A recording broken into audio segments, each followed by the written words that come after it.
Welcome to JD Clips. Please enjoy the short versions of our famous videos and keep learning. And don't forget to subscribe.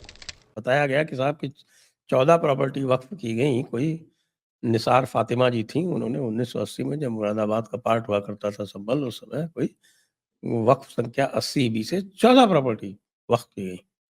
और वो 14 property का जो नक्शा आया और उनकी जो बाउंड्री जो डिस्क्राइब की गई, तो उसमें ऐसे मजे की बात है, एक तो बाउंड्री, उसमें 14 बाउंड्रीज हैं और उसमें एक बाउंड्री तो ऐसी है जिसमें पूरब में 3 किलोमीटर, पश्चिम में 1 किलोमीटर, तो पूरा पश्चिम 4 किलोमीटर और 500 मीटर उत्तर में और 1500 मीटर दक्षिण में।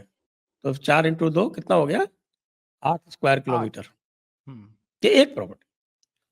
और ऐसी है इस तरह के करके 14 प्रॉपर्टी है। उसका टोटल जो एरिया जो है वो बनता है 55 स्क्वायर किलोमीटर। कितना? 55 स्क्वायर किलोमीटर। मतलब वो करीब 5,500 से 6,000 एकड़ के बीच में इतना वो एरिया बनता है। और 1980 में संभल जो पूरा था उसका क्षेत्रफल संभवतः 10-11 स्क्वायर किलोमीटर रहा होगा और आज भी 30-32 से ज्यादा नहीं है। तो अब आप निष्कर्ष निकाल लीजिए कि भाई 55 स्क्वायर किलोमीटर तो संभल वक्फ किया हुआ है, तो बाकी तो कुछ बचा ही नहीं। कुछ बचा ही नहीं। बचा ही वही नहीं। बात है। अच्छा, ये फर्जी में ये भी बता दीजिए कि समाजवादी पार्टी के और कितने कांग्रेस के नेता भी नप रहे हैं। भाई साहब, अच्छा ये कागज दिया किसने? निसार फातिमा ने तो दिया नहीं। बिल्कुल है? और जिनको ना वक्फ बोर्ड ने दिया, ना वहां की मुतवल्ली आया वो कागज देने के लिए कि साहब ये जमीन हमारी है। समाजवादी पार्टी का प्रतिनिधि मंडल मिलने गया था, उसने ये कागज जो है वो डीएम साहब को फरमाए। तो अब कागज अब आ गए हैं, तो जिसने दिया है ना वही तो बनेगा मुल्जिम। वही तो नियति ऐसी है सर कि अब देखिए, नियति वो तय करा रही है, वो डायरेक्शन बदल रहा है जिस तरह से। तो मुझे लग रहा है कि अखिलेश बाबू खुद तो गए नहीं, माता दीन पांडे को भेज दिया। अरे अखिलेश बाबू तो संभल में बीच में सदन में बोल भी गए थे, तो उसके बाद जो योगी जी ने उत्तर दिया वो भी तो दर्शक एक बार सुन लें। एकदम चेतावनी के लहजे में, ठीक जैसा मुझे लगा कि उन्होंने कहा ना माफिया को मिट्टी में मिला दूंगा, वैसे लहजे में बोला कि पूरे शहर में कोई भी अपराध नहीं हो पाएगा और सब बिजली चोरी कर रहे थे, जानते थे, किसी ने नहीं बताया, और सबको मैं बता दूं कि कोई भी अपराधी बच नहीं पाएगा।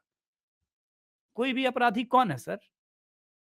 वो कौन कौन लोग अपराधी हैं जो नहीं बच पाएंगे? तो सारा पलायन, ये तो अच्छी बात है, संयोग है कि डेमोग्राफी बदलेगा, अब मंदिर खुल रहे हैं, अब सब मिल रहा है, सब कुछ ठीक ही है। पुलिस चौकी भी बनी रही, तो चलाइए पत्थरबाजी।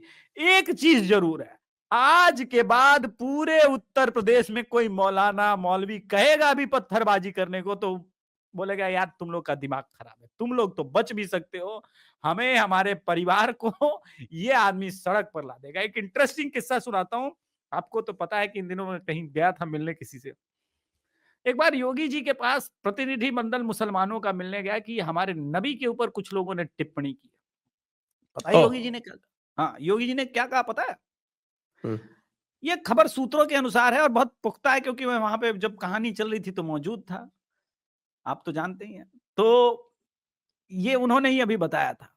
तो उन्होंने कहा कि अगर कोई भी कानूनी मसला है तो कानून तय करेगा, सरतन से जुदा के स्लोगन।